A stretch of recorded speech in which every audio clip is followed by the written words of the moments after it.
Welcome back, students. So yesterday we were discussing about the non-ideality in reactors, where we first discussed about non-ideal reactors.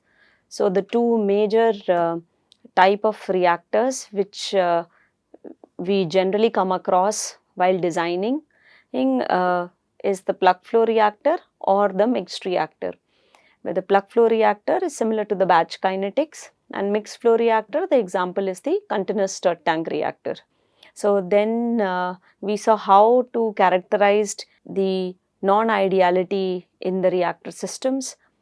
So we then spoke about residence time distribution, and then how to find the residence time distribution. We spoke about the tracer experiments where different kinds of inputs can be given, and at the exit the profile is noted how the tracer is coming out from the reactor with time. So we discussed especially the two types of inputs. One was the pulse input and the other was a step input. Then where we came across the F curve and how E curve is related to F curve. Now we will talk about the steady state assumption or the closed vessel boundary.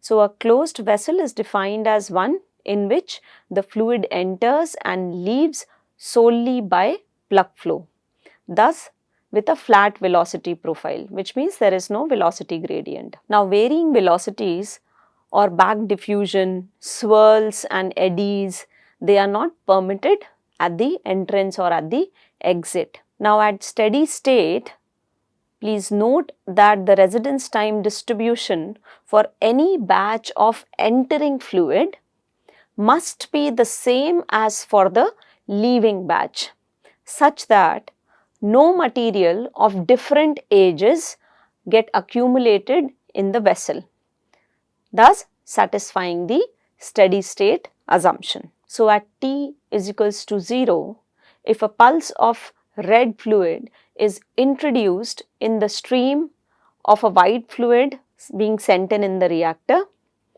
the C curve of the tracer then would record the distribution of ages of that particular batch of liquid entering the reactor. So the RTD recorded, it should be the same for any other batch of the liquid at the exit stream of the reactor, but no accumulation as per steady state assumption.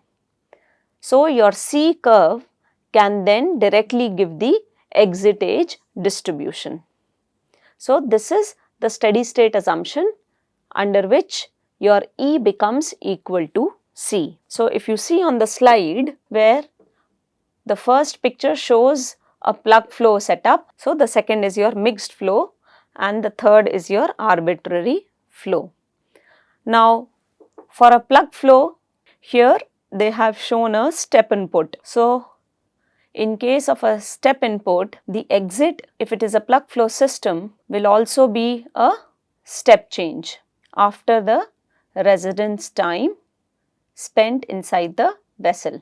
Then for a mixed flow, the curve would look like where it is shown as the F curve. The value is changing from 0 to 1. It will be exponentially increasing. So then for a plug flow, the pulse will be coming out of the reactor after the residence time shown here as T bar. Now for a similar impulse, the concentration profile or where the unit is, so it is a unit impulse. So then E becomes equal to C and the exit will be an exponentially decreasing curve. If you convert E in terms of theta, then E theta will also be equal to C theta in case of a unit impulse, and similarly your exponential function will also get converted into the dimensionless form of theta.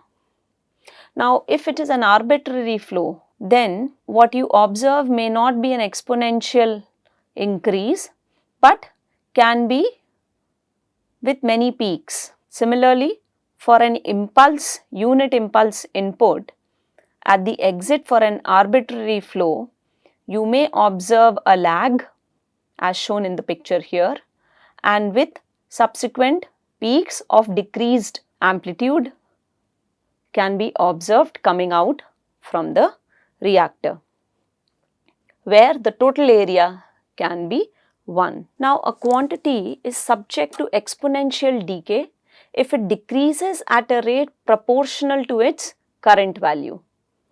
Symbolically, this process can be expressed by the equation shown here. Let's call it as equation 1, this differential equation, where the n is the quantity, lambda is the positive rate called as exponential decay constant. Your nt will be the quantity at time t, n0 is the initial quantity which is at time t. So, effectively the rate at which the n is changing is proportional to n, and lambda is your rate constant, and because decay, so therefore the negative sign. And a saturation curve will be represented mathematically as shown here. H is equal to A 1 minus e to the power of minus bt. So, A, B are constants, and this is an exponential function with respect to time. So, a saturation curve. Now, to characterize a distribution, what is important to be measured is the location of the distribution, mean value of the distribution, and the same thing is called as the centroid of the distribution. Now, for a C versus time curve, the mean can be given as shown here, and in terms of discrete time values, it can be shown here in the second line. So, this is how statistically you can define mean value of time in a C versus T curve. Now, the other descriptive quantity is the spread of the distribution, which we call as variance. Now, variance is mathematically represented as the function shown here. Let's call it as equation 2, and in discrete time intervals, it can be represented as shown in the second line. Now, for closed vessel boundaries at steady state, your E is equal to C. So, how do we practically find out misbehaving plug flow systems or those which are deviating from ideality? Now, if you see at the exit in a concentration versus time plot, something coming out after certain amount of time, and the mean of the peak which is observed is found to be greater than the theoretical residence time. So, this shows reasonably good flow. It's a sharp peak, and the mean residence time is equal to the theoretical mean residence time. So, this T bar is the mean residence time calculated from the C versus T data, T bar observed, and T bar would be your theoretical mean residence time. So, if both are nearly same and you see a sharp peak in a plug flow system coming out with a time, mean residence time equal to that of the theoretical residence time, then it shows a reasonably good flow. So, no long tail if you see on the picture. Now, if there are stagnant backwaters, then your observed mean residence time would come much earlier than the theoretical mean residence time, and you will see a long tail at the exit of the material or of the tracer. Then in the third scenario, if you see lot many peaks of decreased amplitude, then this shows strong internal recirculation of the medium. This gives an indication of that behavior. Now, if you see only two major peaks coming at the exit, so the earlier one can be speedy and the later one can be slow, where the peak can be, for one is less than the mean residence time, for the other is greater than the mean residence time. So, the one can be speedy liquid flow and the other fluid elements can demonstrate slow fluid movement. So, this indicates parallel paths inside the reactor or channeling. Now, if you observe a very late curve exit of the material tracer from the reactor, with the mean residence time observed being greater than the theoretical residence time, then this indicates either the volumetric flow rate or the volume have not been measured properly, or the tracer may not be inert, might be getting absorbed, or the closed vessel boundary assumption is not getting satisfied.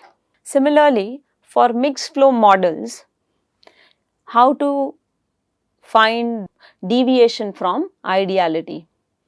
Now, for an ideal or reasonably good flow in a mixed flow model for a pulse input, the concentration of the tracer will show an exponential decay, and your mean residence time observed would be equal to the theoretical residence time of the reactor. Now, if you observe that there is a lag and then you observe a sudden rise in the concentration with subsequent exponential decay in the C versus T curve, then this would mean that either there is a very long inlet pipe which indicates long lines for recording. So, either at the exit or at the entry there are long pipes. So, there is a lag due to this path covered by the fluid elements at the exit or at the entry. Then if you observed peaks, more than one peaks coming out at some intervals with decreased intensity, then this would mean inadequate mixing or maybe the draft tube effect, the internal recirculation. If your mean residence time observed is found to be early than the theoretical mean residence time, this would mean stagnant zones in the reactor, because of which the path being covered effectively has been reduced. So, most of the liquid particles are spending less time than the theoretical residence time. Now, on the contrary, if there is a late curve, which means your mean residence time observed is found to be later, much later than the theoretical residence time, this would indicate either incorrect measurement of the volumetric flow rate or the volume of the reactor, or the tracer is not inert. Now, very sharp early peak, this might indicate short circuiting from inlet to the outlet, and then suddenly it dies down. So, this can be due to the result of short circuiting. Now, whatever we have been spoken or we have derived up till now has been for a non-reactive system. Now, how can we relate the residence time distribution or this non-ideality, how will it impact the reaction or the performance of the reactor? Let us see and characterize that. Now, in order to characterize that, we need to determine how the concentration at the inlet and the concentration at the outlet are related to the mean residence time distribution, so that in case of a non-ideality, one can take into account what will be the actual reaction kinetics and the performance. So, in order to derive that, let us first see how C in and C out can be related with the residence time distribution or the E value. Now, suppose we introduce in a vessel one short tracer.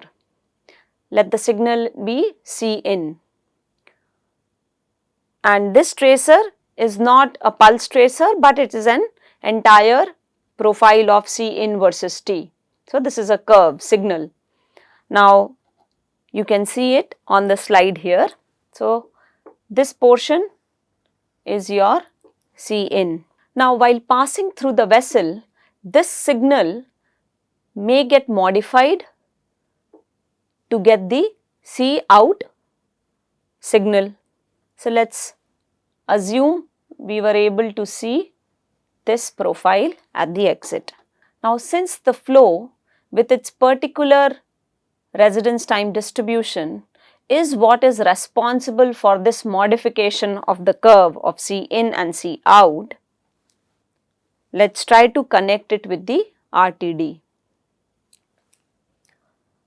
Now, focus your attention on the tracer which is leaving at time t. So, which is shown here. So, this is the fluid element marked as B, which is leaving the reactor at time t.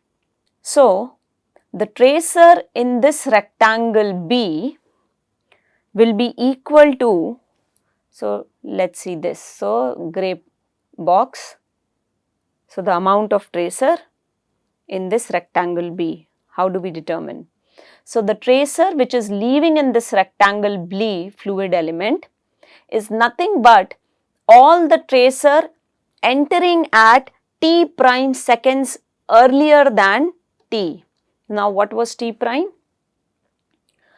T prime is nothing but the corresponding element. It is the same fluid element which is in the inlet now being called as A,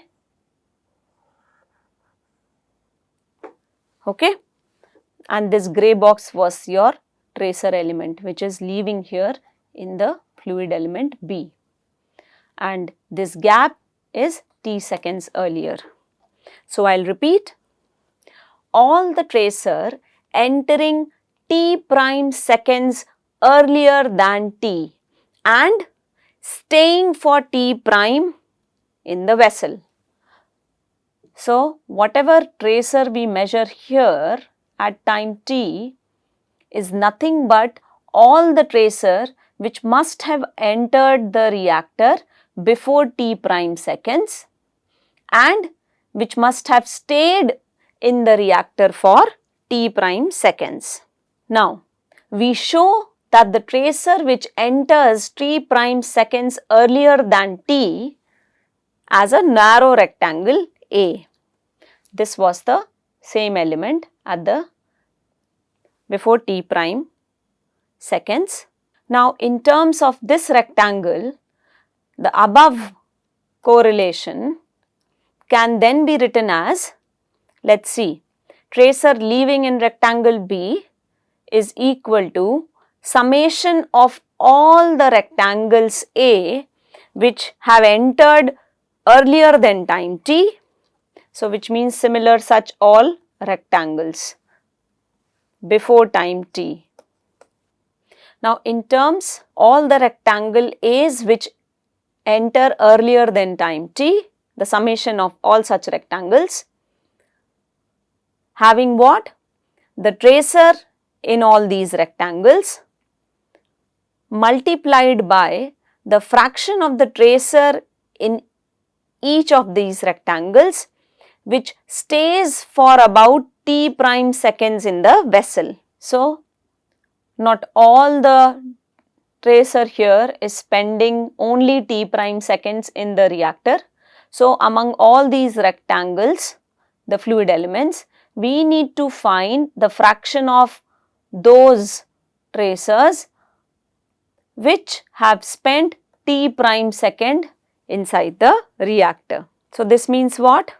That the concentration at the output at time t is the concentration of the fluid elements before t prime entering the vessel, residence time distribution. This is nothing but E t prime is the fraction of the tracer in the fluid element which stays for about t prime seconds in the vessel. So, this is nothing but E t prime as per the definition of the E curve. So, the fraction of the fluid element which is staying for the time t prime. This is E t prime dt.